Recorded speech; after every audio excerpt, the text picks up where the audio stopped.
Alors, en quelques mots, juste pour présenter donc, OCO, c'est une des dernières chaînes françaises 4 étoiles qui a été créée par Olivier Devis, donc qui est un ancien cadre du groupe Accor. On a la particularité d'être aujourd'hui, on a 6 hôtels ouverts depuis 2014, donc c'est des hôtels très récents. À Grenoble, on est, comme le disait Thibaut, on est ouvert depuis le 6 octobre 2014, donc ça fera 2 ans en fin de semaine.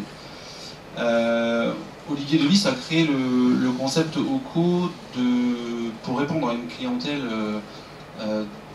principalement de la clientèle d'affaires pour commencer, et on se rend compte qu'au final, avec les 3 premières ouvertures, qu'en fonction des destinations, on répond à tous les types de clientèle, y compris à la clientèle loisir.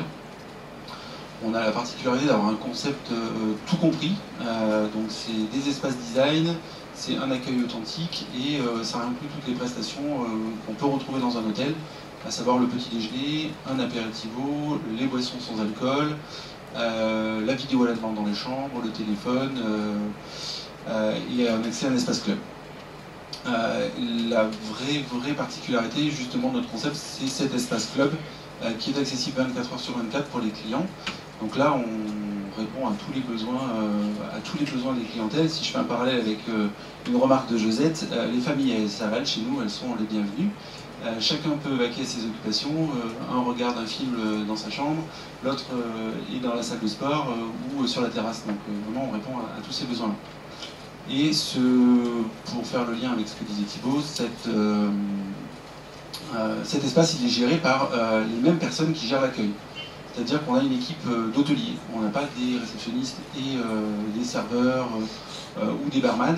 On a des hôteliers qui sont à la fois capables de répondre aux demandes des clients sur l'accueil, donc faire un check-in, faire un check-out, mais aussi réserver une table au restaurant, donc un aspect conciergerie, un conseil sur le tourisme local, régional, etc. Et qui vont également s'occuper de leur séjour dans l'espace club. Donc servir les petits déjeuners, servir une boisson avec ou sans alcool, etc. Voilà, pour la partie présentation. Est-ce que il y a du monde qui veut réagir sur ce nouveau concept cette nouvelle façon de concevoir l'hôtellerie? Moi j'avais une petite question. C'est vrai que c'est assez nouveau d'avoir une transversalité comme ça du métier d'hôtelier, de l'accueil à l'animation, etc. Est-ce que les écoles hôtelières qui en amont forment vos futurs salariés, vos futurs collaborateurs, est-ce qu'elles sont aussi dans une démarche comme ça ou on reste encore assez segmenté dans la formation? Aujourd'hui, avant la réforme du bac professionnel et du bac technologique, on va dire que les formations n'étaient pas du tout ciblées sur ce que nous on travaille aujourd'hui. On travaille avec une équipe d'hôteliers qui vient d'horizon de l'hôtellerie, mais aussi du tourisme. C'est-à-dire que dans les premières embauches et encore aujourd'hui, sur les candidatures qu'on reçoit, c'est aussi des professionnels qui viennent de BTS Tourisme par exemple, parce que la notion d'accueil, elle est plus importante que la notion de technique à certains moments. Même si la technique est importante. Donc en fait, c'est un parallèle.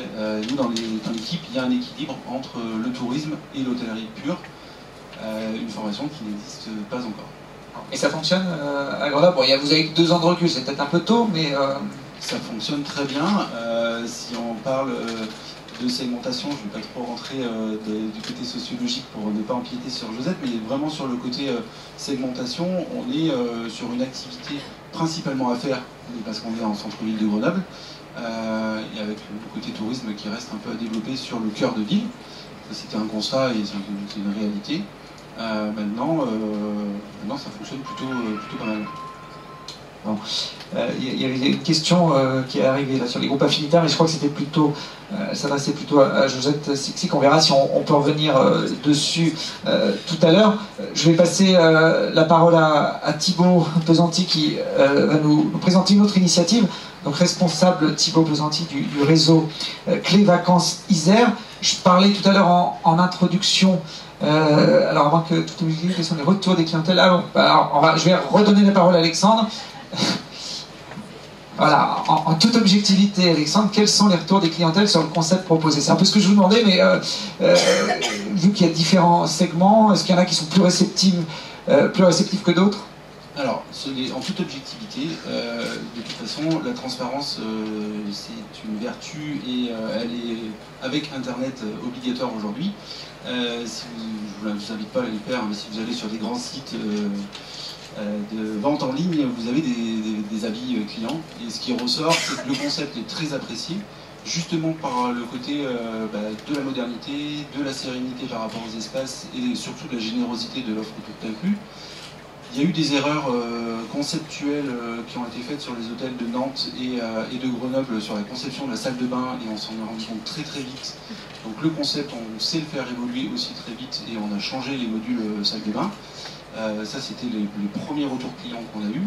Et sur le concept pur, il a une accroche très importante sur la clientèle d'affaires, parce que ça répond à aux nouveaux besoins de consommation des clients.